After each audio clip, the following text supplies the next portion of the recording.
Hi everyone! For today's adventure, we've returned to Mount Zion to visit this Catholic church called St. Peter's Church in Galicantu. This church is very famous because it was built in remembrance of the 3 times Peter denied Jesus while he was on trial. You see, the Latin word Galicantu means cock's crow. From what I see here, we're going to discover some more clues and learn about the greatest injustice in history. You are right, David. The sentencing of Jesus was unjust and illegal. How was it illegal? Can you explain a little bit more? Look, first of all, God wanted his people to judge cases fairly. Deuteronomy chapter 16 verses 18 and 20 says that the elders responsible for judging were not supposed to take bribes. They were never supposed to change the fact, and they were always supposed to try to find out what was true. Also, trials had to be held in public, where everyone could see and hear what was happening, and never in secret. But that is exactly what they did. They judged Jesus at night in the house of Caiaphas while everyone was sleeping. Yes, that's true. And there's more. They were never supposed to hold trials on a feast day. Also, the one accused was supposed to be given a lawyer and should be treated as innocent until proven guilty. They did none of that when they condemned Jesus. Jesus was condemned at night, during the Feast of Passover, in a private house, without a lawyer, before an incomplete board, because Nicodemus and Joseph of Arimathea weren't there. And to top it all off, they also made up crimes with false witnesses. Oh, but that is terrible. So many injustices. Yes, the worst part were the false witnesses. Before God's law, it was a very big crime to condemn someone falsely. Every witness had to swear before God that he was telling the truth. So, if he lied, he would be considered a false witness, and the punishment he wanted for the person would be given to him instead. Yes, I remember that someone said that Jesus wanted to destroy the temple. But that's not what Jesus said. He said, "Destroy this temple, and in 3 days I will build it." But that's not a reason to condemn him to death, right? Of course not. But did you know that there's a prophecy that refers to that in the Old Testament? Psalms 109 verse 3 says that Jesus' enemies would speak lies against him. Hey, come on, let's go inside. We can talk more there.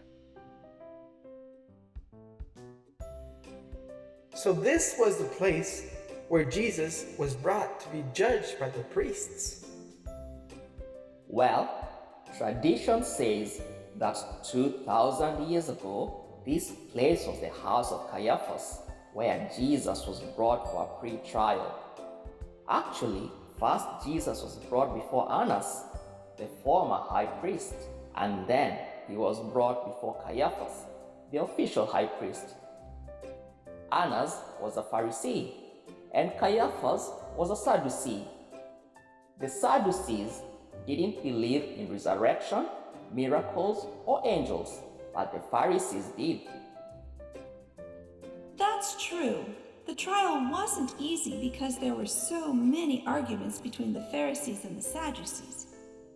And also because Jesus had done many miracles that actually proved the teachings of the Pharisees. On the other hand, Jesus had spoken strongly against the many rules that the Pharisees had made up for the people. So Jesus could have saved himself from being condemned by taking advantage of the differences between them. I imagine that with one word could have set them at each other's throats. Exactly. And that's why they had to condemn Jesus as soon as possible. There were 2 accusations that the priests wanted to prove. First, that Jesus had blasphemed against God, And second, that he was a danger to the Romans. Right, if they could prove that Jesus had blasphemed, then he would be condemned by the Jews. And if it was proven that he was a troublemaker, the Romans would condemn him to death. And that's the first key today, David. In Psalm 31, verse 13, it says that kings and rulers plotted against him to take his life. And Psalms 31:18 also says that Jesus would not answer their questions because of their pride. But why didn't Jesus defend himself? He never explained what he'd said. Well, the truth is, no one wanted to hear his explanations or even find out what the truth was. They only wanted to condemn Jesus any way they could. Caiaphas was very jealous of Jesus because the people began to listen to him more than they did Pharisees and Sadducees. Caiaphas became terribly angry when Jesus said nothing and refused to defend himself. Caiaphas got so angry that he shouted, "I adjure you, by the living God, tell us if you are the Christ, the Son of God." And at that, Jesus could not remain silent anymore. He said quietly, "You have said it." And then Caiaphas tore his priestly garments. This showed that his priesthood had ended because the high priests were never supposed to tear their clothes like others did. And so Jesus was condemned by the Jews. After that, he was taken to Pilate and then to Herod, and they also condemned him, even though they all knew that Jesus was innocent. But that seems incredible to me. Yeah, but on the other hand, you know what?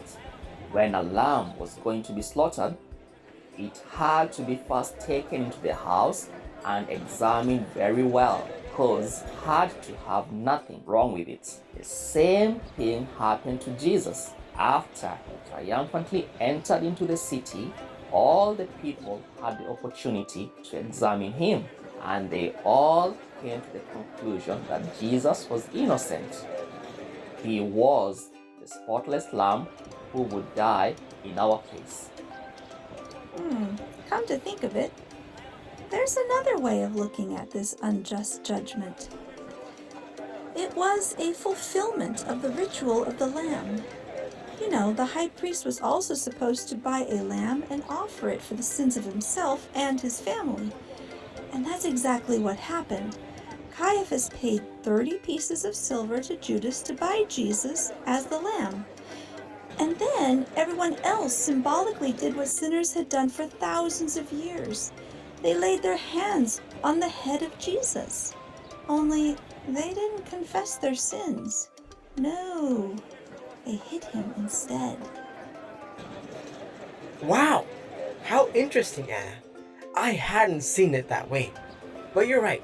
Everything had to be fulfilled, including every detail of sacrificial rituals. Jesus really acted like a lamb and didn't rebel against the false accusations. What a lesson for us if we are attacked unjustly. Well, guys, for this week's homework, don't forget to add this week's clues to your mind map. Also, write out the 9th commandment and discuss with your class what it means and in what other ways we have transgressed it. Discuss why gossiping also means to bear false witness. Okay guys, see you next week. Bye!